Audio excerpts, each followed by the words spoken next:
అదే RTV app వార్తల్ని క్షణాల్లో చదివే అవకాశం ఉంటుంది. ఒక న్యూస్ పేపర్, ఒక టెలివిజన్ ఛానల్ మీ చేతుల్లో ఎప్పుడూ ఉంటాయి.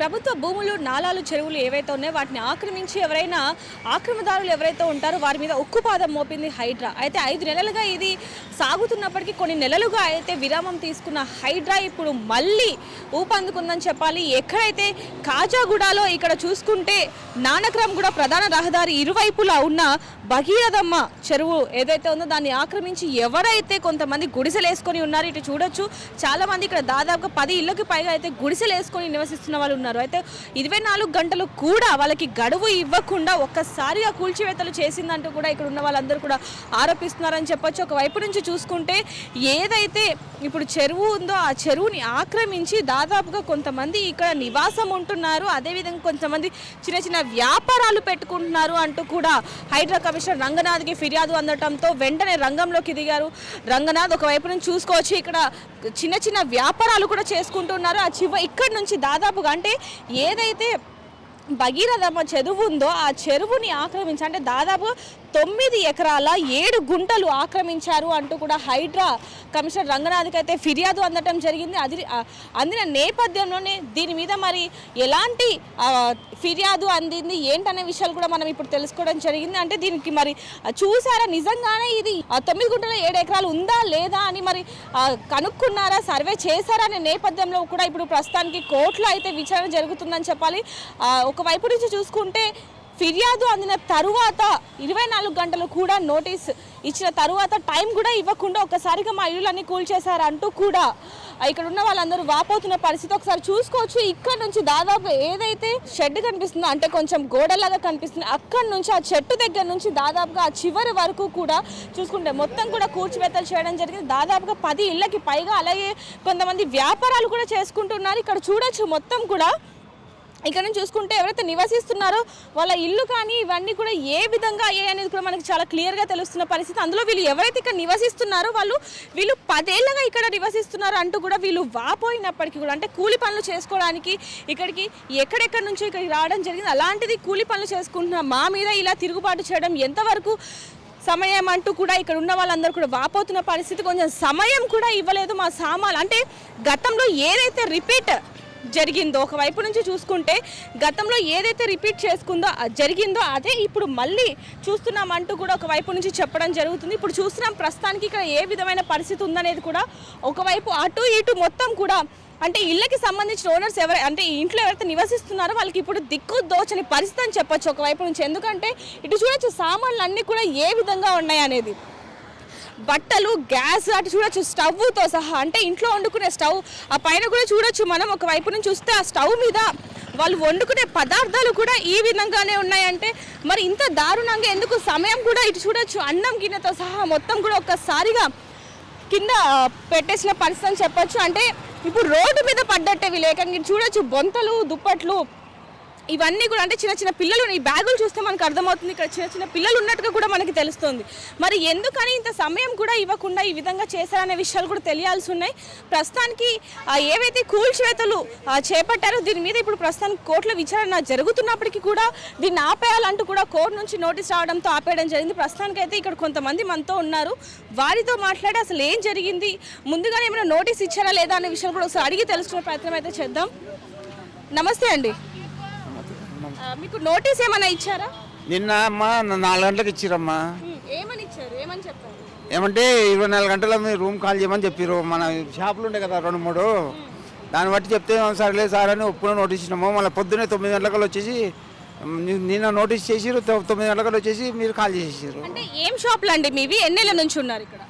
అమ్మా ఈ ల్యాండ్ మాదమ్మా 50 సంవత్సరాలు మన డాడీ కొన్ని మా పాస్బుక్లు అన్నీ చూపినా గవర్నమెంట్ హైడ్రా వాళ్ళు ఒప్పుకుంటలేరు.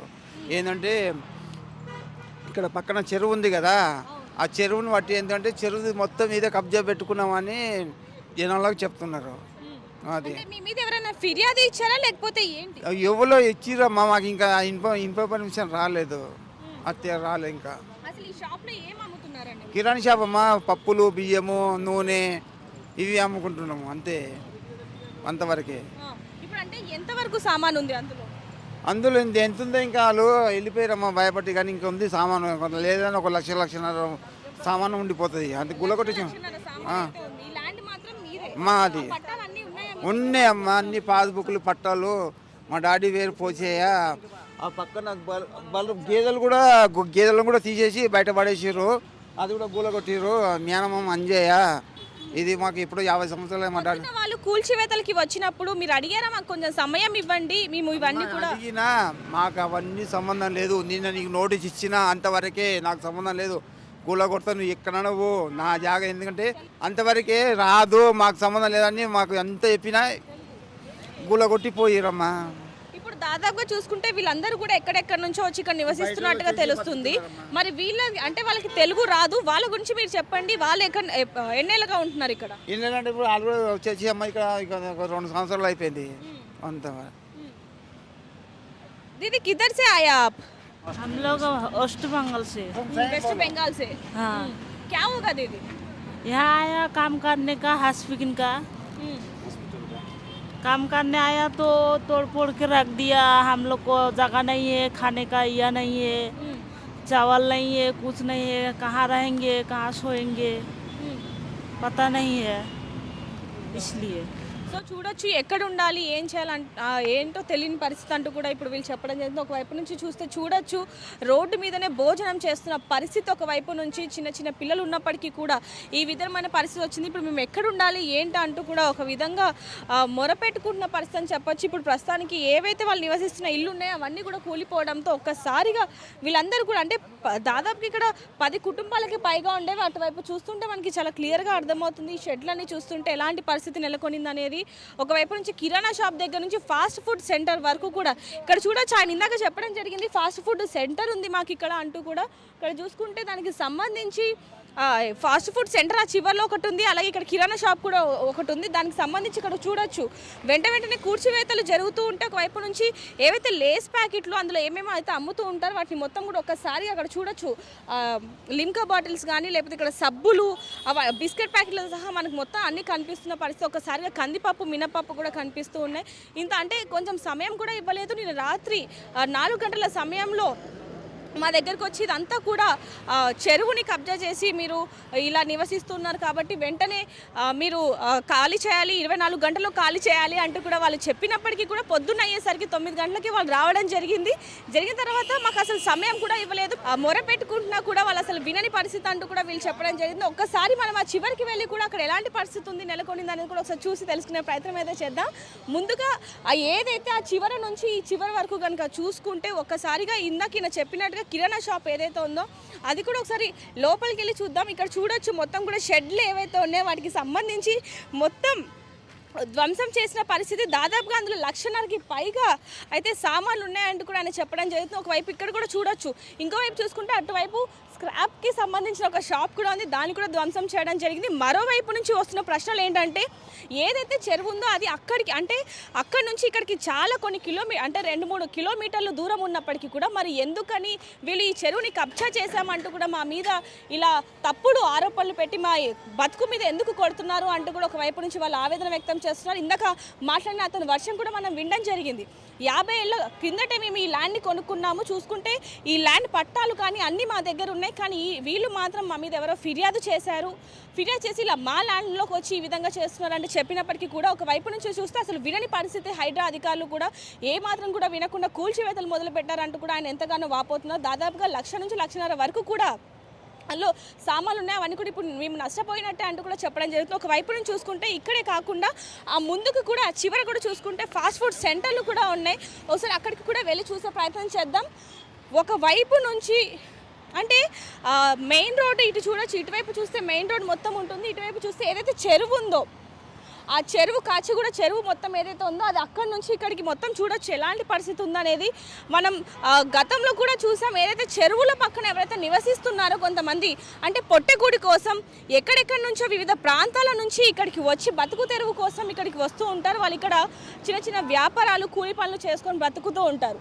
అలాంటిది వాళ్ళు చిన్న చిన్న షెడ్లు వేసుకొని ఇలా చెరువు పక్కన నివసిస్తున్న వాళ్ళది మనం సున్నం చెరువు దగ్గర చూడడం జరిగింది. సున్నం చెరువు దగ్గర కూడా ఇలాంటి పరిస్థితి నెలకొనిందని చెప్పొచ్చు. అయితే ప్రస్తుతానికి మాత్రం ఇక్కడ చూస్తున్న మొత్తం షెడ్లని కూడా ఏ విధంగా ధ్వంసం చేశారనేది పొద్దున్న వాళ్ళని మాకు కొంచెం సమయం ఇవ్వండి, అంటే ఏవైతే సామాన్లు ఉన్నాయో అవి మేము బయటికి తెచ్చుకుంటామో మాకు కొంచెం సమయం ఇవ్వండి అంటూ గతంలో ఏవైతే చెరువుల దగ్గర కూల్చివేతలు మొదలుపెట్టారో వాళ్ళు ఏ విధంగా అయితే వాపోయారో అదే విధంగా ఇక్కడ హైడ్రా అధికారులను ఇక్కడ నివసిస్తున్న వాళ్ళు కావచ్చు, లేకపోతే చిన్న చిన్న వ్యాపారాలు పెట్టుకుంటున్న వాళ్ళు ఎంత అడిగినప్పటికీ కూడా, బతిమలాడినప్పటికీ కూడా హైడ్రా అధికారులు వినని పరిస్థితి అని చెప్పొచ్చు. ఒకవైపు చెరువుల పునరుద్ధరణ కోసం ఏవైతే కూల్చివేతలు జరుగుతున్నాయో వాటిని అందరూ అంగీకరిస్తున్నప్పటికీ కూడా కొంచెం సమయం ఇస్తే బాగుండు అంటూ కూడా చెప్పడం జరిగింది. మొన్న రంగనాథ్ కూడా చెప్పిన ఏదైతే ప్రెస్ మీట్లో కూడా ఆయన చెప్పడం జరిగింది, మ్యాక్సిమం మేము నోటీస్ ఇవ్వము, నోటీస్ ఇస్తే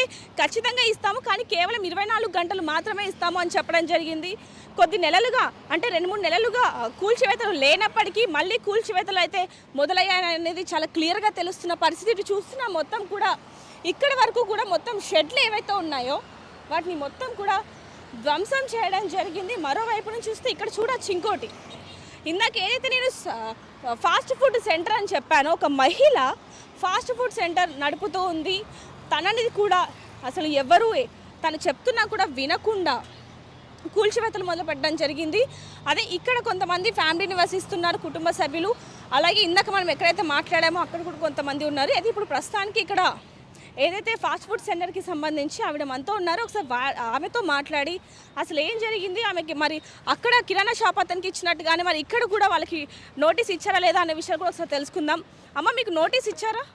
మాకు ఇచ్చిర్రు. ఏమని ఇచ్చారమ్మా? అందులో ఏముంది, ఎప్పుడు ఇచ్చారు? మాకు నిన్న 4 గంటలకు ఇచ్చిర్రు. 4 గంటలకు ఇవ్వగానే రేపు పొద్దుగాల ఖాళీ చేయాలి, లేకుంటే జేసీపీ పెట్టి తీసేస్తా అని చెప్పి సామాన్ అన్నారు. మేమేమన్నాం, ఒక రోజు టైం అడిగితే ఇవ్వలేరు మాకు. లేదు లేదు మాకు నోటీస్ వచ్చేసింది, మీరు తీసేయాల్సిందే అని చెప్తే పొద్దున్న తీసేవారికి 9 గంటలకు వచ్చి మా సామాన్లన్నీ డ్యామేజ్ చేసారు. అంటే తీసివేసి ఖాళీ చేసే సమయం కూడా ఇవ్వలేదా మీకు? ఇవ్వలేదు. మీరు అడిగారా వాళ్ళని కొంచెం, అంటే 24 గంటలు కూడా ఇవ్వకుండా, అంటే నిన్న సాయంత్రం 4 గంటలకు వచ్చారు, మళ్ళీ పొద్దున 9 గంటలకు వచ్చి ఈ విధంగా చేస్తున్నారు, మాకు కొంచెం సమయం ఇవ్వండి అని హస్బెండ్ అడిగితే ఎక్కువ మాట్లాడక నువ్వు వెళ్ళిపో అనేసి అన్నారు. మేమేం మాట్లాడలేదు, ఇక తీసేవారికి అంతా డ్యామేజ్ చేసేవారికి సామాన్లన్నీ తీసుకొని వెళ్ళిపోయారు. ఇప్పుడు అంటే ఇది ఏదైతే చెరువు ఉందో దానికి సంబంధించి ఆక్రమించుకున్నారు అంటూ కూడా హైడ్రా అధికారులు చెప్పడం జరుగుతుంది. మరి ఇక్కడ ఎప్పటి నుంచి మీరు వ్యాపారం చేస్తున్నారు? నిజంగానే ఆక్రమించి ఇక్కడ వ్యాపారం చేస్తున్నారు? మేము 3 ఇయర్స్ అవుతుంది ఇక్కడ. బాబాయ్ వాళ్ళే అమ్మారు సార్ వాళ్ళకి, వాళ్ళదే ల్యాండ్ మొత్తం ఇదంతా. ఇది చెరువుకు అందించింది కాదు, చెరువు అక్కడ ఉంది, ఇక్కడ ఏం లేదు. మాదే గులగొట్టి వైన్స్ గులగొట్టలే, 3mm కార్ గులగొట్టలేరు, మా దాని మీదనే ఇక అటాచ్ చేసిరు అనమాట వాళ్ళు. అది 20 ఇయర్స్ కిందనే, 20 ఇయర్స్ బ్యాక్ 1 ఎకర్ అమ్మేసినాం మేము. ఇది ఓకే వాళ్ళ సార్.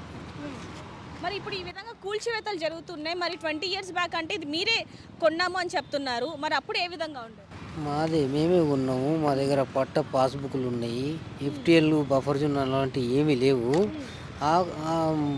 రంగనాథ్ సార్ గిట్ట చూపించినాము, రంగనాథ్ గారికి గిట్ట చూపించినాం పేపర్లు. చూపిస్తే ఇది కాదు, ఇది తప్పు, ఏమన్నా వాళ్ళు తప్పు చేసిండ్రు, మేము శాటిలైట్ని చూసి చేస్తున్నాము ఈ పని అని చెప్పి. అంటే శాటిలైట్ని చూసి చేస్తున్నారనే చెప్పారు తప్ప ఏం లేదు. మాకు ఏమిటంటే ఆర్డర్ గిట్ వచ్చింది, మాకు కోర్టుకి వెళ్తే ఆర్డర్ గిట్ వచ్చింది, కానీ ఇది కూలగొట్టిన తర్వాత వచ్చింది ఆర్డర్. అంటే ఇప్పుడు హైకోర్టు కూడా ఆగ్రహం చెందింది, వెంటనే కూల్చివేతలు ఆపేయాలని చెప్పి కూడా రంగనాథ్కి చెప్పడంతో వెళ్ళిపోయారా, లేకపోతే మొత్తం పూర్తి అయిపోయాక? పూర్తి అయిపోయిన తర్వాత వచ్చింది. పూర్తి అయిపోయిన తర్వాత ఇక్కడ మొత్తం ఎంతమంది కుటుంబీకులు నివసిస్తున్నారండి? మొత్తం ఇక్కడ చాలా మంది ఉన్నారు, 50-60 మంది ఉంటారు. 50-60 మంది ఇక్కడ నివసిస్తున్నారు. మరి ఇప్పుడు వాళ్ళందరూ కూడా ఎక్కడెక్కడ నుంచో వచ్చి ఇక్కడ కూలీ పనులు చేసుకుంటూ ఉన్నారు. ఇప్పుడు వాళ్ళందరూ కూడా రోడ్డు మీద పడ్డ పరిస్థితి ఏర్పడింది. మా రోడ్డు మీద పడే పరిస్థితి వచ్చింది. మన గవర్నమెంట్ అలాంటిది ఉంది, ఏం చేస్తుంది? సో చూడొచ్చు, ఏదైతే చెరువు ఉందో దానికి దీనికి 3:30కు నోటీస్ ఇచ్చారు, 24 గంటలు అన్నారు. ఉదయం 8 గంటలకే జేసీబీలు తీసుకొని వచ్చారు, 9 గంటలకు కూల్చివేతలు. అంటే సామాన్లు తీసే సమయం కూడా ఇవ్వలేరు. ఇవ్వన్నాము, 2 రోజులు టైం ఇవ్వండి, మాది మేము తీసేసుకుంటాము, తర్వాత మీరు సర్వే చేయండి, బఫర్ ఉంటే బఫర్ అయితే, ఎఫ్టీఎల్ ఉంటే ఎఫ్టీఎల్, బఫర్ ఎఫ్టీఎల్ అనేది మీరే ఆల్రెడీ ఫింక్షన్ వేసి పెట్టిరు వాళ్ళు మార్కింగ్ చేసినది గిట అక్కడికి లాస్ట్ వెనుకల ఉన్నది అది. మళ్ళీ ఇక్కడ నుంచి ఏమో కొత్తగా మళ్ళీ కొత్త సిస్టమ్స్. సో చూడొచ్చు అక్కడ ఫాస్ట్ ఫుడ్కి సంబంధించి అన్నీ కూడా వీళ్ళు కూల్చివేతలు జరుగుతుంటే ఒకసారికి ఇవన్నీ కూడా బయట పెట్టుకున్న పరిస్థితి, బయట పెట్టుకున్నారు కాబట్టి అవైనా ధ్వంసం అవ్వకుండా ఉన్నాయంటూ కూడా ఇక్కడ వాళ్ళు చెప్పడం జరుగుతుంది. అదేవిధంగా ఈ చెరువుకి సంబంధించి హైడ్రా కూల్చివేతలపై హైకోర్టు కూడా ఆగ్రహం చెందింది. కమిషనర్ రంగనాథ్పై జస్టిస్ ప్రశ్నల వర్షం అయితే కురిపించారని చెప్పొచ్చు. హైకోర్టుపై న్యాయవాది ఎవరైతే ఉన్నారో అతను అన్ని ప్రశ్నలు అడిగినా సమాధానం చెప్పని పరిస్థితి అని చెప్పొచ్చు. ఒకవైపు నుంచి చూడొచ్చు అందరూ కూడా వారి సామాన్లు ఏవైతే ఉన్నాయో అవన్నీ కూడా సర్దుకుంటున్న పరిస్థితి. ఎఫ్టీఎల్ బఫర్ జోన్లో ఉన్నట్లు మీరు ఎలా గుర్తించారు, ఎలా చెప్తున్నారు, ఆధారాలు ఏమన్నా ఉన్నాయా అంటూ కూడా ఒకవైపు నుంచి జస్టిస్ లక్ష్మణ్ అయితే రంగనాథ్ని అడగడం జరిగింది. అదేవిధంగా వెంటనే కూల్చివేతలు ఆపేయాలంటూ కూడా చెప్పడం జరిగింది.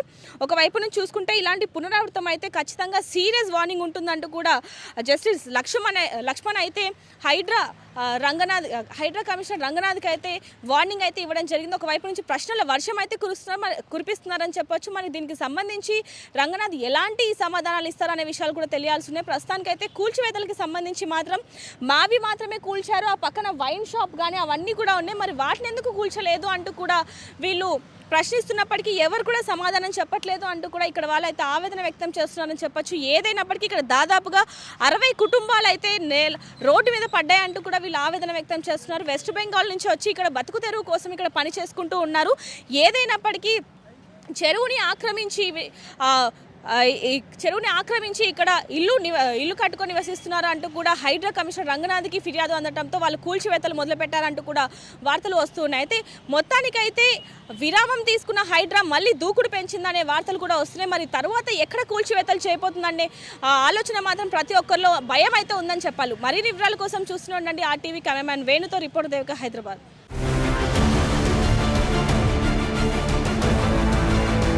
మరిన్ని వీడియోస్ కోసం ఛానల్ ని సబ్స్క్రైబ్ చేయండి. లేటెస్ట్ అప్డేట్స్ కోసం వాట్సాప్ ఛానల్ ని ఫాలో అవ్వండి. ఆ లింక్ డిస్క్రిప్షన్ లో ఉంది.